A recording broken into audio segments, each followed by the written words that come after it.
বন্ধুরা, আজকে আপনাদেরকে শেয়ার করব সরিষা পাতার কাঁচা ভর্তা, যেটা আমার ছাদ বাগানে সরিষা পাতা হয়েছে। তো সেখান থেকে তুলে এনে ভালো করে পরিষ্কার করে পানি দিয়ে ধুয়ে নিয়েছি। তারপর এভাবে কুচি কুচি করে কেটে নিলাম দেখুন, এবং পরবর্তীতে একটি পেঁয়াজ এইভাবে কুচি কুচি করে কেটে নিয়েছি, এবং 3 কোয়া রসুন সেটাও আমি এভাবে কুচি করে কেটে নিলাম। পরবর্তীতে শুকনো মরিচ যেটা, সেটা আমি আগুনে পুড়িয়ে নিয়েছি, আর ধনেপাতা এভাবে কুচি করে কেটে নিয়েছি।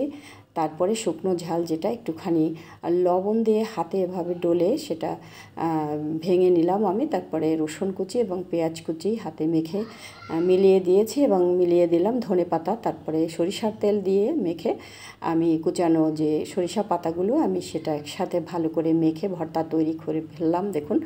তো বন্ধুরা, গরম ভাতের সাথে খেতে অত্যন্ত মজা লাগবে। আমার চ্যানেলটি ভালো লেগে থাকলে সাবস্ক্রাইব করুন, লাইক কমেন্ট শেয়ার করে আমার সাথে থাকুন। ধন্যবাদ সবাইকে।